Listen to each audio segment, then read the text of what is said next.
Bom dia, meu nome é Renato. Nós iremos apresentar o trabalho referente ao projeto final da disciplina de Visão Computacional do Programa de Pós-Graduação em Ciência da Computação da UFSC. As aulas foram ministradas pelo professor Aldo.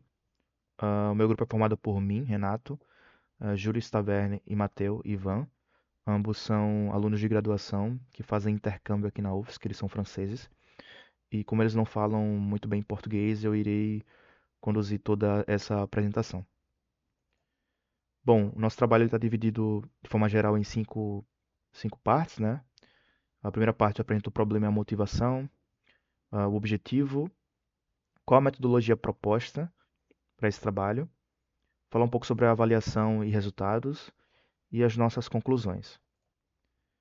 Bom, o problema, né? Em construções civis, né, em estruturas civis, uma das manifestações patológicas mais comuns são as fissuras que aparecem em superfícies de concreto. Essas fissuras elas podem tanto indicar falhas construtivas, de durabilidade e até mesmo indicando um comprometimento dos riscos das estruturas, né? E tradicionalmente essa detecção é feita de forma não automatizada, onde o engenheiro tem que ir lá na edificação e avaliar isso em olho nu. E o nosso objetivo é automatizar a detecção via utilizando inteligência artificial, nesse caso, visão computacional. Então, o objetivo geral é treinar um modelo que seja capaz de classificar se existem fissuras em superfícies de concreto a partir de imagens, automatizando a detecção de manifestações patológicas. Então, basicamente, nessa imagem, a gente tem duas classes, positiva e negativa. Positiva indicando a presença de fissuras e negativa indicando a ausência de fissuras. Basicamente, a nossa metodologia proposta ela consiste em treinar um modelo de classificação. Então, nós vamos obter o conjunto de dados de imagens rotuladas. A gente dividiu esse conjunto de dados de imagens em conjuntos de treinamento, validação e teste. Escolhemos uma arquitetura de rede neural para esse problema em específico, treinamos o modelo e depois avaliamos o desempenho desse modelo com um conjunto de teste. Bom, em relação ao dataset utilizado, nós utilizamos o Concrete Crack Images Dataset, que está disponível no Kaggle, em repositório público. Ele tem um total de 40 mil imagens, sendo 20 mil imagens de superfícies de concreto com fissuras e 20 mil imagens sem fissuras. Cada imagem tem uma resolução de 227 por 227 pixels. E nós dividimos esses dados em sendo 80% de treinamento, 10% de validação e 10% de teste, né? Tentando manter o equilíbrio nesse processo de separação. E aqui a gente tem o DOI, né, com a fonte citação desse dataset. Basicamente, a citação de algumas ferramentas que utilizamos. Então, utilizamos o FastAI, que é um framework para modelos de Deep Learning, que facilita o processo. Augmentations, para a parte de aumentação dos dados, que permite que a gente faça isso de forma rápida e robusta.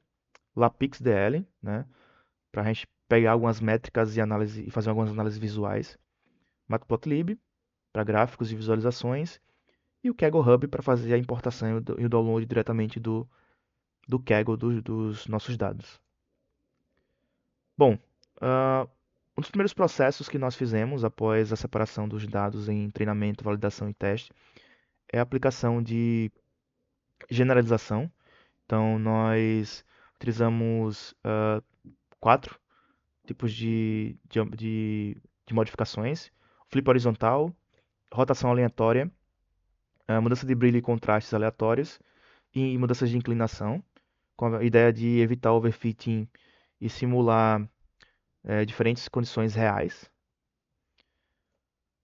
Em seguida, nós escolhemos o modelo. Então, foi utilizado o modelo pré-treinado da biblioteca FastAI, baseado na arquitetura ResNet 34, que foi previamente treinada no ImageNet, com o objetivo de aproveitar o conhecimento prévio sobre as características visuais gerais.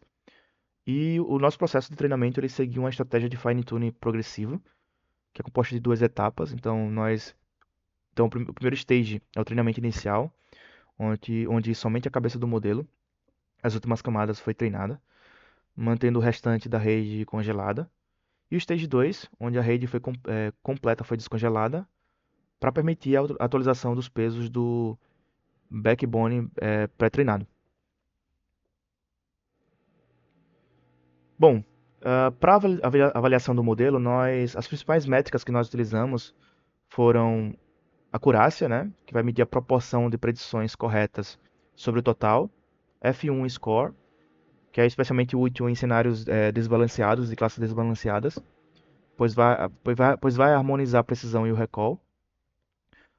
Precisão, então a gente vai medir a proporção de verdadeiros positivos sobre o total de predições positivas. E o recall, que vai medir a proporção de verdadeiros positivos sobre o total de casos reais positivos. Bom, falando um pouco sobre os resultados e a validação do modelo, então, na abordagem adotada para o treinamento, usa-se um Learning Rate Finder para tentar encontrar o melhor Learning Rate para treinar a rede. E aí, antes do Stage 1, nós escolhemos o valor do Learning Rate referente ao ponto Valley, o que foi o ponto que nós escolhemos da primeira figura, né, desse gráfico, onde tem o Minimum, o Steep, o Valley e o Slide. Nós escolhemos o Valley.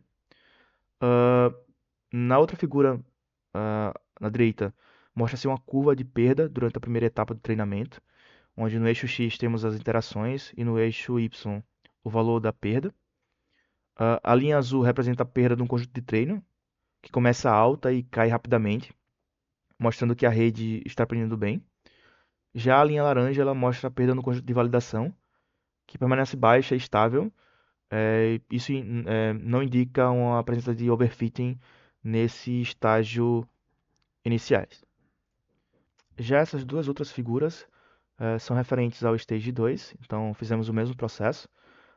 Após o Stage 1, nós tentamos encontrar o Learn Rate, o melhor Learn Rate, escolhemos o Learn Rate referente ao ponto Valley, e à direita a gente tem o gráfico referente às iterações em relação às perdas, né?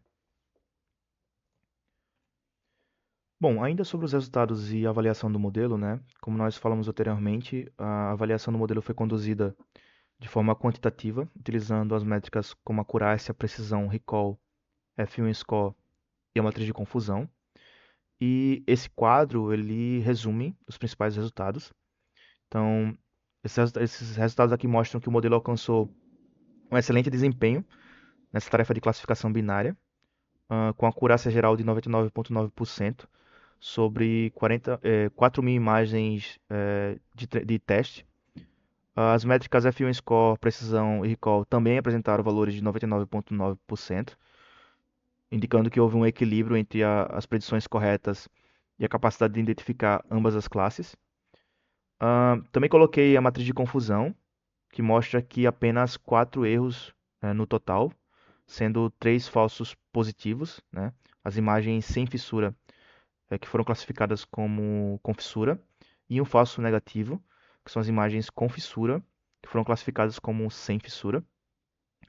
E a performance por classe também foi bastante equilibrada, com precisão e recall acima de 99,8% para ambas as categorias. E a especificidade e a taxa de falsos positivos foram igualmente satisfatórias, abaixo de 0,2%, mais uma vez demonstrando que o modelo ele é robusto tanto para a detecção quanto para a rejeição no caso de fissuras. Aqui tem alguns exemplos, né? Aqui são os exemplos das imagens onde o modelo ele acerta.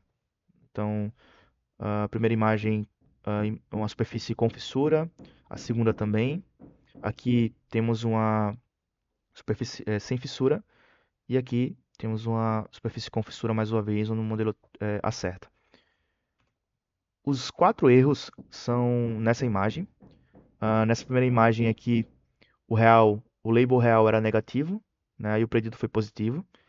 E como a gente pode ver, a gente tem algumas manchas nessa imagem aqui que pode ter confundido o modelo. O mesmo acontece para os outros, né? Devido às diferentes formas de superfície, manchas, prejudicou a predição do modelo para essas imagens. Bom, as conclusões, nós alcançamos um alto desempenho do modelo. Então, como foi falado, houve uma acurácia de 99,9% e as outras métricas também alcançaram esse mesmo valor. Houve um balanceamento das classes, então o desempenho foi muito equilibrado entre as duas classes, tanto com fissura como sem fissuras. Ah, os erros eles foram, para esses casos de teste, foram raros e pontuais, apenas 4 dentre uma amostra de teste de 4.000 imagens. Ah, e aí, possíveis próximos passos é a aplicação de segmentação semântica, não apenas a classificação binária.